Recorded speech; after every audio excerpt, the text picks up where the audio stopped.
وحشت چمک تھی۔ سالیہ کی جان لبوں پر آ گئی۔ اگلے ہی لمحے اون نے بے دردی سے اسے بیڈ پر دھکیل دیا۔ وہ سنبھل بھی نہ پائی تھی کہ وہ ایک بار پھر اس پر حاوی ہو گیا۔ اون کے ارادے سمجھنے میں اسے لمحہ بھر لگا۔ وہ جان گئی تھی کہ آج وہ شوہر نہیں، بدلے کے جذبے سے بھرا ایک درندہ بن چکا ہے۔ اس نے دونوں ہاتھوں سے سالیہ کا چہرہ تھاما۔ اس کے لمس میں شدت اور حق جتانے کی سختی تھی۔ پلیز مت کریں۔ سالیہ کی آواز کمزور اور رندی ہوئی تھی۔ آنکھوں سے آنسو بہہ رہے تھے، مگر اون پر کوئی اثر نہ ہوا۔ وہ بے رحمی سے اپنا غصہ اس پر اتارنے لگا۔ اون کے نکاح میں آنے کے بعد سالیہ کی زندگی ایک قید بن گئی۔ اسے حویلی میں نوکرانیوں کی طرح کام پر لگا دیا گیا۔ اگر کوئی ایک شخص تھا جس کے دل میں اس کے لیے ذرا سا نرم گوشہ تھا تو وہ اون کی دادی بی بی جان تھی۔ وہ اکثر اپنی خدمت کے بہانے سالیہ کو بلا لیتی تاکہ اس سے کچھ دیر بھاری کاموں سے بچا سکیں۔ ایک دن صبح سویرے جب سالیہ کو گودام میں گندم صاف کرنے پر لگا دیا گیا تو بی بی جان کو خبر ملی اور انہوں نے اپنی ٹانگیں دبوانے کے بہانے اسے بلوا لیا۔ اون کی تائی سلمہ نے دوسرے ملازموں کو بھیجنے کی کوشش کی، مگر بی بی جان نے اسے واپس کر دیا اور سالیہ کو ہی بلانے کا کہا، جس پر سلمہ کے دل میں کرواہٹ بھر گئی، کیونکہ وہ جانتی تھی کہ بی بی جان کو ونی میں آئی اس لڑکی کے لیے ہمدردی ہے۔ بی بی جان اپنے مخصوص پلنگ پر لیٹی تھی جب سالیہ سر جھکائے ان کی ٹانگیں دبا رہی تھی۔ سفید دوپٹے میں لپٹا ان کا چھریوں بھرا چہرہ دکھ اور افسوس سے بھرا ہوا تھا۔ انہوں نے سالیہ کے چہرے پر لال نشان دیکھے جو کسی کی سنگ دلی کی کہانی سناتے تھے۔ وہ کچھ دیر اسے دیکھتی رہی، پھر نرمی سے بولی، سالیہ پتر، میں جانتی ہوں تیرے ساتھ برا سلوک ہو رہا ہے، مگر میں بوڑھی ہوں، بستر پر پڑی ہوں، سارا دن تجھے اپنے پاس رکھ کر ان ظالموں سے نہیں بچا سکتی۔ صبر رکھ، اون کا دل پتھر کا ہے۔ ماں کے مرنے کے بعد اس نے کسی عورت کو دل میں جگہ نہیں دی۔ میں اسے سمجھانے کی کوشش کروں گی۔ سالیہ خاموشی سے سنتی رہی۔ کسی لمحے دروازہ کھلا اور اون ہمدانی کمرے میں داخل ہوا۔ اس نے جیسے ہی نگاہ اٹھائی، اون کے سرد اور خشمگین نگاہ اس سے ٹکرائی۔ سالیہ نے فوراً نظریں جھکا لی۔ میرے خلاف کیا پٹیاں پڑھا رہی ہیں آپ اسے؟ اس نے بی بی جان سے کھردرے لہجے میں کہا۔ وہ اس سے کھورنے لگی۔ میں کیوں تیری شکایت کروں گی؟ میں تو کہہ رہی تھی تو باہر سے جتنا سخت ہے اندر سے اتنا ہی نرم ہے۔ بی بی جان نے بات بنائی۔ اون کی لبوں پر ایک طنزیہ مسکراہٹ آئی۔ تعریفیں تو میں نے سن ہی لی ہیں۔ خیر اگر آپ کے دل میں اس کے لیے اتنی ہمدردی ہے تو اسے حویلی کے اصول سکھا دیں۔ رات اپنے گھر والوں سے ملنے کی بات کر رہی تھی۔ اسے سمجھا دے کہ ونی میں آئی لڑکیاں اپنے گھر والوں کے لیے مر جاتی ہیں اور اس حویلی میں عورتوں کو جینے کے لیے بے زبان ہونا پڑتا ہے۔ بی بی جان نے تلخ لہجے میں جواب دیا، اچھا اور مرد کیا کرتے ہیں اس حویلی میں؟ عورتوں پر ظلم، مار پیٹ۔ اون کے ہونٹ سختی سے بھیج گئے۔ وہ خاموش رہا۔ بی بی جان کا لہجہ نرم ہوا۔ دیکھ اون پتر، اسے بے زبان جانور نہ بنا۔ یہ تیری بیوی ہے، اس حویلی کی عزت ہے، اسے عزت دینا سیکھ۔ اون نے کچھ کہے بغیر پلٹا اور کمرے سے نکل گیا۔ سالیہ نے نم آنکھوں سے بی بی جان کو دیکھا، جن کے چہرے پر بے بسی اور افسوس کی پرچھائیاں تھیں۔ وقت گزرتا گیا، 3 مہینے بیت کے، مگر اون کا رویہ ویسا ہی سخت اور بے رحم رہا۔ وہ دن بھر حیدر کو تلاش کرتا اور رات کو سالیہ پر اتنا غصہ نکالتا۔ وہ نہ صرف اس سے خدمت کرواتا بلکہ اس کے گھر والوں کے بارے میں تذلیل آمیز باتیں کر کے اس کا دل بھی چیر دیتا۔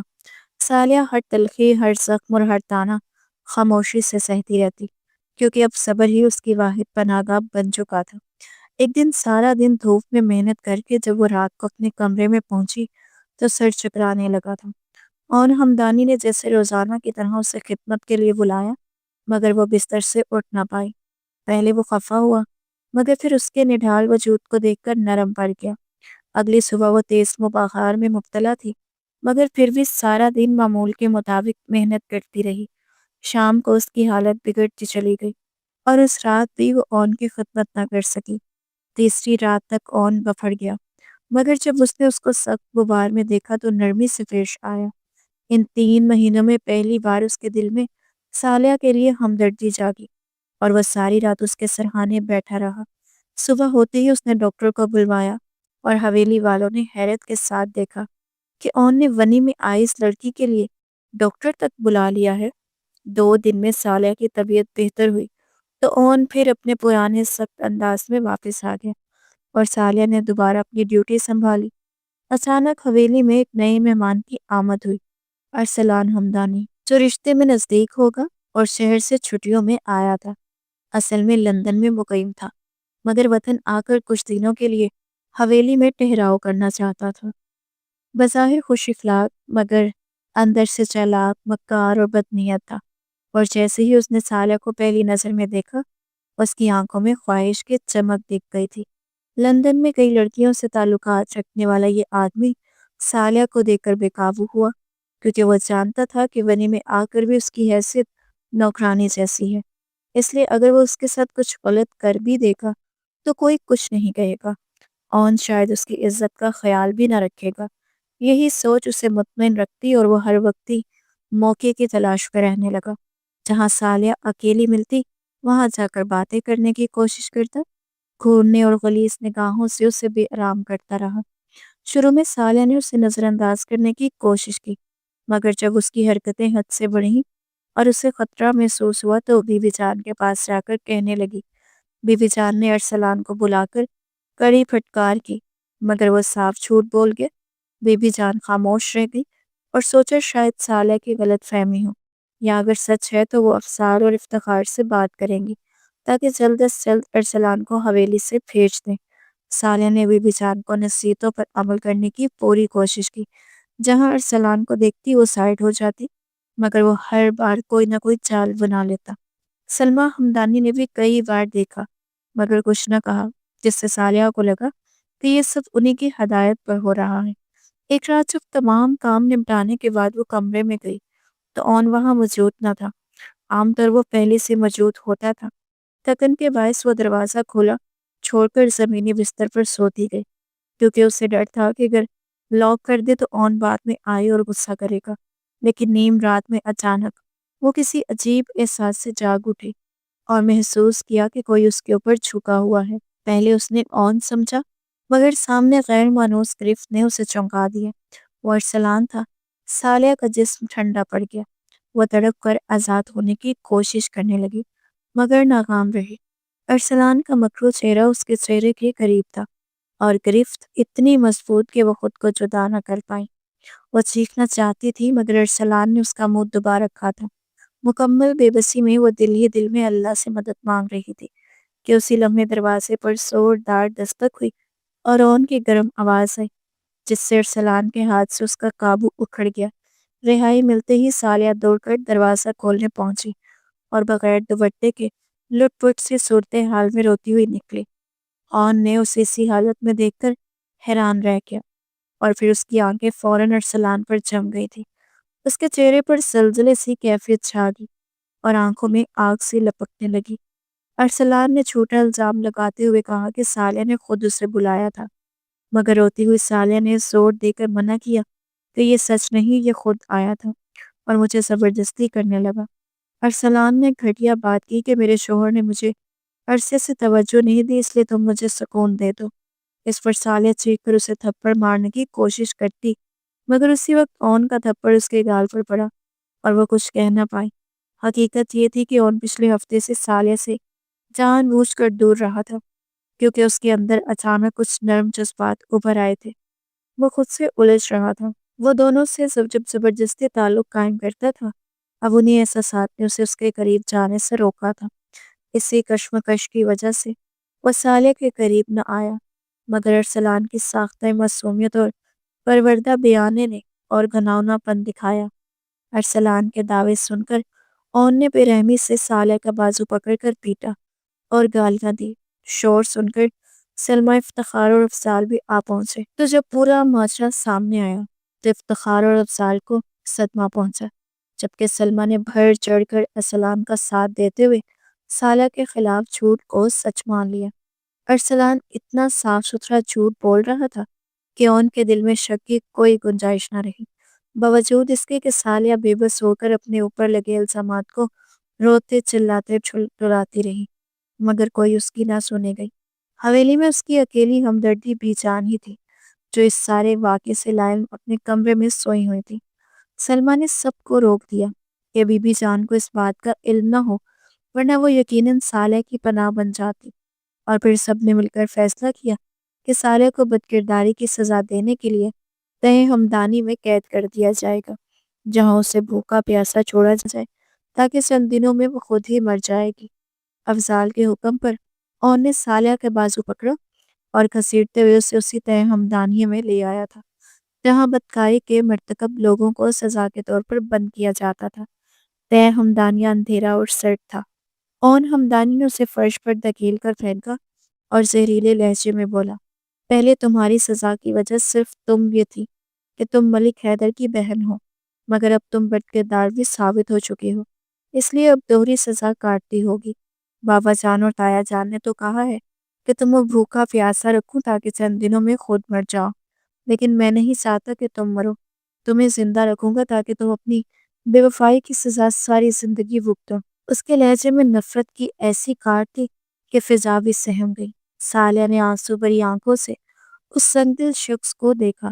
وہ ٹوٹے لہجے میں بولی، اون ہمدانی، جتنے ظلم کرنے ہیں کر لو، تمہاری نظر میں میں بد کردار سہی، مگر میری رب کی نظر میں پاک ہوں، اور ایک دن وہ میری بے گناہی ظاہر کر دے گا۔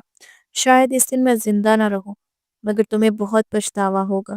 وہ تھکے قدموں سے زمین پر بیٹھی اور گھٹنوں پر سر رکھ کر خاموش ہوگی۔ لمحہ بھر کو ان کے دل میں کچھ لرزا سا محسوس ہوا، جیسے وہ سچ کہہ رہی ہو، مگر اگلے ہی پل ارسلان ہمدانی کے الفاظ اس کے دماغ میں گونج اٹھے، میرا شوہر تو کئی دنوں سے میرے پاس نہیں آیا۔ یہ سوچ کر اس کا خون پھر ابل اٹھا تھا۔ اس کے ذہن میں یہی بات کچوکے لگاتی رہی کہ یہ راز ارسلان کو کیسے معلوم ہوا، جبکہ یہ تو ان دونوں کے بیچ کی بات تھی۔ اسی شکوک نے اس کے دل میں صالحہ کے خلاف نفرت کو پختہ کر دیا تھا، حالانکہ اسے یاد نہیں رہا کہ چند روز پہلے وہ خود غصے میں صالحہ سے کہہ چکا تھا، اس لیے تمہارے قریب آنا چھوڑ دیا ہے، تم ہر وقت شوق کی تصویر بنی رہتی ہو، مجھے چنجلاہٹ ہوتی ہے تم سے۔ ارسلان اس وقت دروازے پر قریب کھڑا یہ بات سن چکا تھا اور اسی بات کو مروڑ کر صالحہ کے خلاف زہر گھولنے کے لیے استعمال کیا۔ اون غصے میں اندھا ہو گیا اور صالحہ کو تہ ہمدانیہ میں قید کر دیا۔ وہ وہاں تنہا روتی رہی، حتیٰ کہ پیاس سے اس کا حلق سوکھ گیا، مگر پانی دینے والا کوئی نہ تھا۔ پھر نہ جانے کس کا دل مسیحا کی آدھی رات کو ایک ملازمہ چپکے سے کھانا اور پانی رکھ گئی۔ 2 دن اسی اندھیرے اور سردی میں گزر گئے۔ اون دوبارہ نہ آیا۔ تیسری رات جب وہ فرش پر لیٹی اپنی قسمت پر رو رہی تھی تو اچانک تہ ہمدانی کا دروازہ آہستہ سے کھلا، ٹارچ کی مدھم روشنی اندر آئی اور ایک مانوس آواز سنائی دی، صالحہ بیٹا۔ وہ بی بی جان تھی۔ صالحہ لپک کر ان سے لپٹ گئی اور بے اختیار پھوٹ پھوٹ کر رونے لگی۔ بی بی جان اسے سینے سے لگائے دلاسا دیتی رہی، پھر نرمی سے الگ کر کے بولی کہ وہ اسے یہاں سے نکالنے آئی ہیں۔ ان کے ساتھ ان کی خاص ملازمہ کلثوم بھی تھی۔ بی بی جان نے صالحہ کو چادر اڑائی اور احتیاط سے تہ ہمدانی سے باہر لے آئی۔ پوری حویلی خاموشی میں ڈوبی تھی۔ انہوں نے صالحہ کو گلے سے لگا کر اس کے کان میں چند ضروری باتیں کہیں اور اسے کلثوم کے سپرد کر کے واپس اندر چلی گئی۔ کلثوم نے صالحہ کو حویلی کے پچھلے دروازے سے باہر نکالا، جہاں درختوں کے جھنڈ کے پیچھے ایک تانگا تیار کھڑا تھا۔ بی بی جان کی ہدایت کے مطابق صالحہ نے اپنے گھر واپس جانے کی ضد نہ کی، کیونکہ وہاں جانا خطرے سے خالی نہ تھا۔ چنانچہ وہ کلثوم کی رہنمائی میں تانگے پر سوار ہوگی۔ تانگے والا درمیانی عمر کا خاموش شخص تھا، جو یقیناً بی بی جان کا کوئی بھروسے مند آدمی تھا۔ ساری رات وہ کچی سڑک پر سفر کرتے رہے۔ صبح سویرے تانگا ایک دوسرے گاؤں میں داخل ہوا۔ چند گھروں کے پاس سے گزرتا ہوا ایک کچے مکان کے سامنے جا کر رکا۔ تانگے والے نے پہلی بار بات کی، بی بی اندر آ جائے۔ صالحہ اندر گئی تو ایک عمر رسیدہ عورت چارپائی پر بیٹھی اسے دیکھ کر فوراً اٹھی اور پیار سے گلے لگا لیا۔ وہ بی بی جان کی خالہ زاد بہن عشرت جہاں تھی، جو برسوں سے اسی گاؤں میں رہتی تھی۔ عشرت جہاں کے شوہر کا انتقال ہو چکا تھا۔ ایک بیٹا تھا جو شہر میں نوکری کرتا تھا، شادی شدہ اور 2 بچوں کا باپ۔ وہ ماں کے اصرار پر بیوی بچوں کو گاؤں میں چھوڑ کر شہر جا بسا تھا۔ بی بی جان کا عشرت جہاں سے خفیہ رابطہ رہتا تھا۔ کبھی کبھار فون پر بات کی جاتی، مگر ملاقات ممکن نہ تھی، کیونکہ ہمدانی ہمدانیوں پر اپنی غریب رشتہ داری پر پردہ ڈالے رکھتا تھا۔ ایک دن قبل بی بی جان نے اچانک عشرت جہاں کو فون کیا، مختصراً صالحہ کے حالات بتائے اور اسے کچھ دن اپنے پاس رکھنے کی درخواست کی۔ عشرت جہاں نے خوشی خوشی رضامندی ظاہر کی۔ اور بی بی جان کی ہدایت کے مطابق رات کی تاریکی میں سالیہ کو لینے کے لیے تانگا بھجوا دیا۔ اگرچہ وہ کچھ حد تک حالات سے واقف تھی، مگر تمام تفصیلات انہیں سالیہ کی زبان سے ہی معلوم ہوئی، جنہیں سن کر ان کا دل غم سے بھر گیا۔ سالیہ کو وہاں کسی قسم کی تکلیف نہیں تھی۔ عشرت جہاں کی بہو بھی نہایت نیک دل اور خیال رکھنے والی عورت تھی، مگر ان کے دلوں میں ایک ہی خوف تھا، اون ہمدانی کا، کہ کہیں وہ اس تک پہنچ نہ جائے۔ ادھر جب اون ہمدانی کو پتہ چلا کہ صالحہ طے ہمدانی سے غائب ہو گئی ہے تو اس نے حویلی میں ہنگامہ برپا کر دیا۔ ملازمین پر قہر ٹوٹ پڑا، مگر سب نے لا علمی کا اظہار کیا۔ کلثوم، جسے اصل بات معلوم تھی، بی بی جان کی حفاظت میں تھی۔ بی بی جان نے اون سے کہہ دیا کہ کلثوم صرف ان کی خدمت پر مامور ہے، حویلی کے کسی اور معاملے سے اس کا کوئی واسطہ نہیں۔ شک کے باوجود اون خاموش ہو گیا، کیونکہ بی بی جان کے لاڈلے کے سامنے وہ سختی نہیں دکھا سکتا تھا۔ وہی تو تھی جنہوں نے ماں کے بعد اس کی پرورش کی تھی، لہٰذا وہ سب کرتے ہوئے خاموشی سے رہ گیا۔ سالیہ کو غائب ہوئے 3 دن گزر چکے تھے، جب ایک دن وہ کمرے میں اسی بارے میں سوچوں میں گم بیٹھا تھا کہ اچانک پرانی ملازمہ نجمہ روتی ہوئی اندر داخل ہوئی۔ اس کے قدموں میں گر کر فریاد کی، چھوٹے سائیں، میری بچی کو بچا لیں، وہ اسے برباد کر دے گا۔ اون ہمدانی لمحہ بھر کو دنگ رہ گیا، سمجھ نہ سکا وہ کس کے بارے میں کہہ رہی ہے۔ جب نجمہ نے ارسلان کا نام لیا تو وہ تیزی سے کمرے سے نکلا۔ اسے یاد آیا کہ کچھ دیر پہلے ارسلان کو وہ مراد علی کے ڈیرے کی طرف جاتے دیکھ چکا تھا، مگر اس وقت اپنی الجھنوں میں اتنا ڈوبا ہوا تھا کہ توجہ نہ دے سکا۔ اب جیسے ہی نجمہ کی بات سمجھ میں آئی تو وہ آندھی کی طرح وہاں جا پہنچا۔ اس کے ساتھ اس کے آدمی بھی تھے۔ ڈیرے کے ایک کمرے میں داخل ہوتے ہی منظر دیکھ کر اس کی آنکھوں میں خون اتر آیا۔ نجمہ کی 11 سال بیٹی نیم مردہ حالت میں پڑی تھی۔ ارسلان اپنی درندگی دکھا چکا تھا اور اب مراد علی اس معصوم پر باری آنے والی تھی۔ اون کے اندر جیسے آتش فشاں پھٹ پڑا۔ اس کے ذہن میں صالحہ کا چہرہ ابھر آیا۔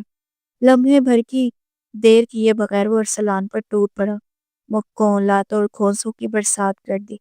اس کے آدمی نے مراد کو بری طرح پیٹا۔ کچھ ہی دیر میں خبر گاؤں بھر میں پھیل گئی۔ لوگ چوک در چوک وہاں پہنچ گئے۔ جب تک پولیس آئی، اون ہمدانی ارسلان اور مراد دونوں کو آدھا مار چکا تھا۔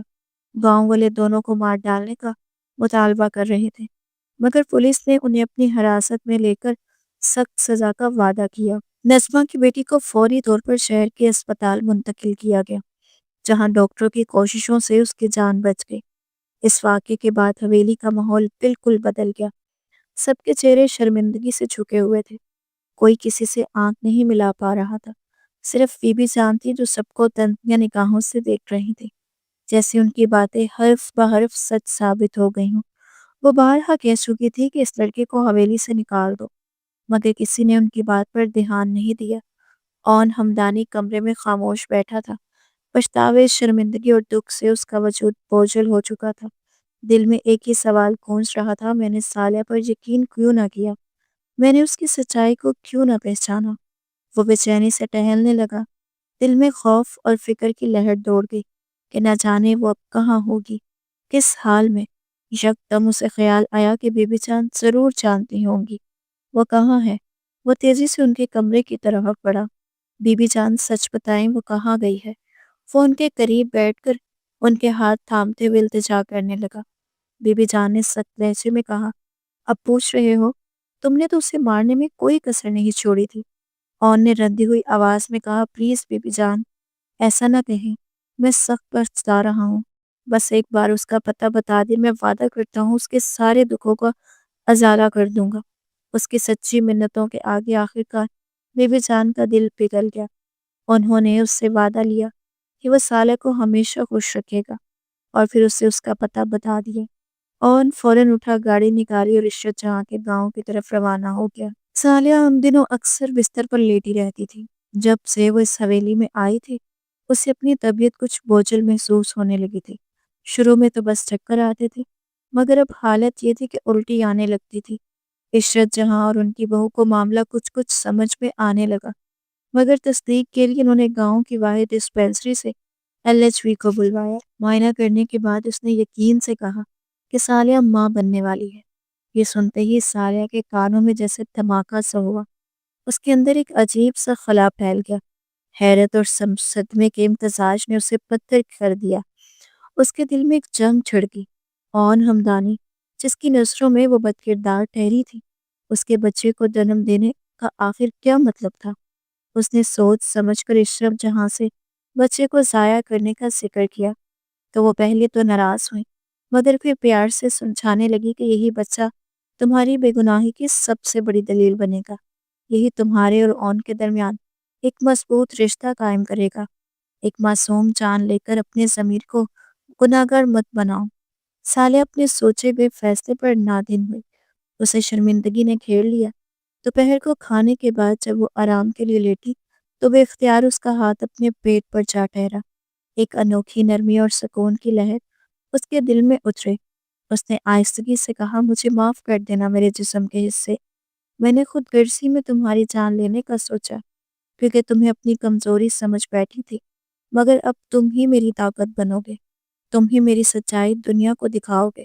وہ اپنے پیٹ پر ہاتھ رکھے بڑبڑا رہی تھی، جب کسی نے نہایت نرمی سے اس کا ہاتھ تھام کر اپنے لبوں سے لگا لیا۔ وہ چونک کر آنکھیں کھولتی ہے تو سامنے اون ہمدانی کو بیٹھا دیکھ کر گنگ رہ گئی ہے۔ وہ آنکھوں میں نمی لیے اسے دیکھ رہا تھا، نرم مگر بھاری لہجے میں بولا، تمہاری سچائی تو ہمیں اس بچے کی دنیا میں آنے سے پہلے ہی دکھا دی گئی ہے صالحہ۔ وہ شخص جو تم پر الزام لگا رہا تھا اب جیل کی سلاخوں کے پیچھے ہے۔ پھر اس نے ساری حقیقت آہستہ آہستہ اسے بتائی۔ صالحہ کی آنکھوں سے آنسو بہنے لگے، جنہیں اون نے نرمی سے پہنچا، اور عشرت جہاں سے اجازت لے کر اسے اپنے ساتھ حویلی واپس لے آیا۔ مگر اب وہ پہلی والا اون نہیں تھا، نرم لہجہ، بدلا ہوا رویہ، مگر دل کے اندر ابھی بھی وہ کانٹا چھپا ہوا تھا۔ اس نے اگرچہ صالحہ سے الزام کا معافی مانگ لی تھی، لیکن اپنے دل کو مکمل طور پر نرم نہ کر سکا، کیونکہ صالحہ اس شخص کی بہن تھی جسے وہ اپنے بھائی حیدر کی موت کا ذمہ دار سمجھتا تھا۔ جب تک وہ حیدر کی لاش اپنی آنکھوں سے دیکھ نہ لیتا، اس کے دل کی بے سکونی ختم ہونے والی نہیں تھی۔ اسی لیے اس نے جذبات رکھنے کے باوجود فاصلہ اختیار کیے رکھا۔ وہ اب شاذ و نادر ہی اس سے بات کرتا، وہ بھی بس صحت یا بچے کی خیریت پوچھنے کے لیے۔ صالحہ کو حویلی میں اب کوئی تکلیف نہیں تھی، وہ سکون سے رہتی، کھاتی پیتی، سوتی جاگتی، کوئی روک ٹوک نہیں تھی۔ سلمیٰ ہمدانی دل میں جلن کے باوجود خاموش تھی، کیونکہ اون نے سختی سے کہہ رکھا تھا کہ اگر کسی نے صالحہ کو تنگ کیا تو اس کے لیے اچھا نہیں ہوگا۔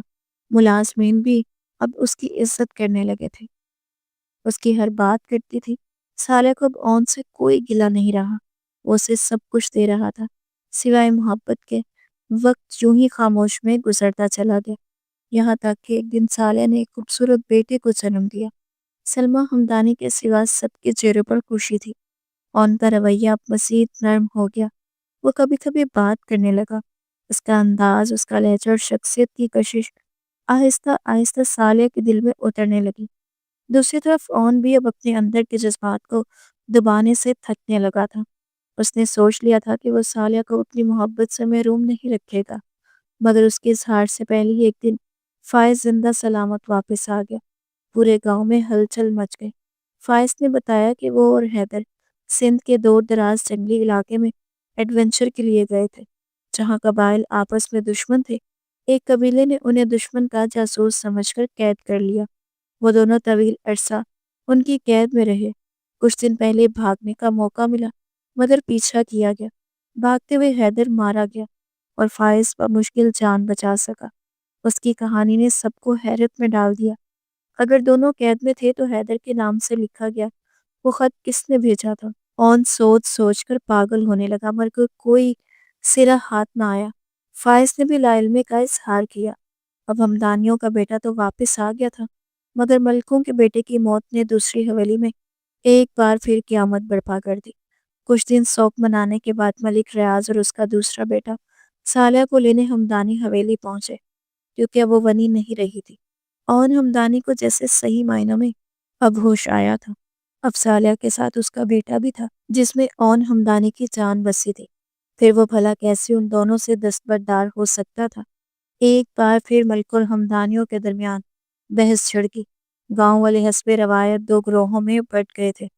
کچھ کا کہنا تھا کہ ان ہمدانی نے ونی کے تحت ریاض کی بیٹی سے نکاح کیا تھا، اب جبکہ اس کا بھائی زندہ واپس آ چکا ہے تو روایت کے مطابق سالیہ کو واپس ملک ریاض کے گھر جانا چاہیے۔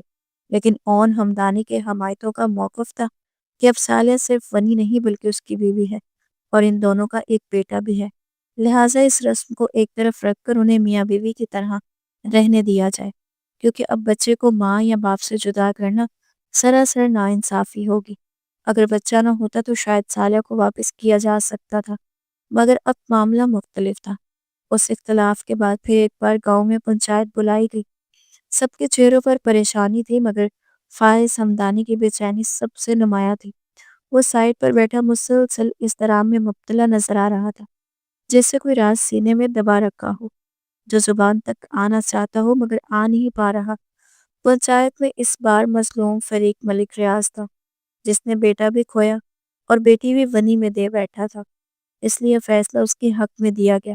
مگر جیسے کہ فیصلہ سنایا گیا، فائز ہمدانی اچانک کھڑا ہو گیا اور بلند آواز میں بولا، سالیہ بھابھی ملک ریاض کے گھر نہیں جائے گی، کیونکہ وہ ان کی سگی بیٹی نہیں بلکہ ملکوں سے اس کا کوئی خون کا رشتہ ہی نہیں۔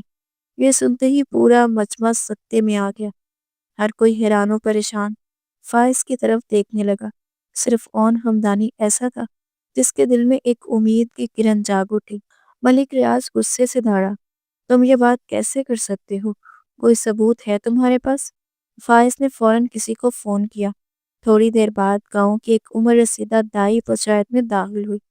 اس نے آتے ہی کہا، فائز ہمدانی سچ کہہ رہا ہے، سالیہ ملک ریاض کی بیٹی نہیں بلکہ افتخار ہمدانی کی بیٹی ہے۔ پنچایت میں سناٹا چھا گیا۔ دائی نے سانس لے کر بات جاری رکھی، آج سے 20 سال پہلے میر بخش نامی ایک غریب مزارع افتخار ہمدانی کے کھیتوں میں کام کرتا تھا۔ اس کی 16 سالی بیٹی سرینا پر افتخار ہمدانی کا دل آ گیا، چونکہ وہ جانتا تھا کہ سرینا جیسے مزارع کی بیٹی کو ہمدانیوں کی حویلی میں بہو تسلیم نہیں کیا جائے گا، اس لیے اس نے خفیہ طور پر سرینا سے نکاح کر لیا اور نکاح 6 ماہ تک پوشیدہ رکھا گیا۔ سرینا کے باپ میر بخش کے کھیتوں میں سانپ کے کاٹنے سے موت ہو گئی اور وہ اکیلی رہ گئی تھی۔ افتخار نے اسے سہانے خواب دکھا کر اپنا لیا، مگر جلد ہی سرینا کے حاملہ ہونے پر وہ گھبرا گیا۔ اس نے اسے اور ہونے والے بچے کو خاموشی سے مروانے کا ارادہ کیا، مگر اس کا ایک وفادار ملازم جو میر بخش کا قریبی دوست تھا، سرینا کو خبردار کر کے شہر بھجوا دیا گیا۔ وہ ملازم اس نے اپنی بہن کے پاس لے گیا جو ملکوں کے شہر والے بنگلے میں کام کرتی تھی۔ انہیں دنوں میں ریاض کی بیوی فاطمہ ایک بچے کی امید میں تھی۔ جب زرینہ نے اپنی کہانی سنائی تو فاطمہ نے ہمدردی میں اسے اپنے پاس پناہ دے دی، حتیٰ کہ اپنے شوہر کو بھی کچھ نہ بتایا۔ پھر ایک دن فاطمہ اور زرینہ دونوں نے دائی کے ہاتھوں بچوں کو جنم دیا۔ زرینہ بچے کو جنم دیتے ہی دنیا سے چلی گئی۔ پھر فاطمہ، وہی ملازمہ اور میں، تینوں کے درمیان طے پایا کہ مردہ بچہ زرینہ کا کہہ دیا جائے اور زندہ بیٹی کو فاطمہ اپنی قرار دے کر اپنے ساتھ گاؤں لے جائے گا۔ یوں یہ راز ہمیشہ کے لیے دفن کر دیا گیا۔ یہ کہتے ہوئے دائی کی آواز کانپ گئی۔ اتنے میں برقع پوش عورت پنچایت میں داخل ہوئی۔ وہ فاطمہ ملک تھی، جس نے آ کر تصدیق کر دی کہ سالیہ در حقیقت افتخار ہمدانی کی بیٹی ہے۔ افتخار کا سر شرمندگی سے جھک گیا۔ فائز نے آہستہ آہستہ آخری راز بھی کھول دیا۔ در حقیقت میں اور حیدر کسی ایڈونچر کے لیے نہیں بلکہ سچائی سامنے لانے کے لیے جان بوجھ کر غائب ہوئے تھے۔ ایک دن حیدر نے مجھے یہ ساری کہانی بتائی جو اسے اپنی ماں سے معلوم ہوئی تھی۔ میں نے پہلے یقین نہیں کیا، مگر پھر ہم اس ملازم سے جا کر ملے جو میر بخش کا دوست تھا۔ تصدیق کے بعد ہم نے ایک منصوبہ بنایا کہ اگر ہم دونوں غائب ہو جائیں اور حیدر کی طرف سے ایک خط کے ذریعے جھگڑے اور قتل کی خبر پھیل جائے تو گاؤں کی رسم کے مطابق سالیہ کو ونی میں اون لالا کے نکاح میں دے دیا جائے گا، جو وہ ہمدانیوں کی بہو بن کر اپنی ماں کا حق حاصل کر سکے گی۔ ہمارا ارادہ تھا کہ جیسے ہی نکاح ہو جائے گا ہم واپس آ کر سب سچ بتا دیں گے، مگر بدقسمتی سے ہم قید ہو گئے اور حیدر وہاں مارا گیا۔ فائز کی بات مکمل ہوتے ہی پنچایت میں خاموشی چھا گئی۔ سب کی آنکھوں میں آنسو آ گئے۔ پھر فیصلہ سالیہ پر چھوڑ دیا گیا اور اس نے وہی فیصلہ کیا جس کی اون ہمدانی کو امید تھی۔ پہلی بار ان دونوں کے درمیان فاصلے مٹ گئے۔ جب سالیہ اس کے سینے سے لگ کر روتی رہی اور ان ہمدانی نماکوں کے ساتھ اس کے سر کو چومتا رہا۔ اس رات دونوں کی آنکھوں میں خوشی اور سکون کے آنسو تھے، جیسے برسوں کا دکھ ایک لمحے میں دہل گیا ہو۔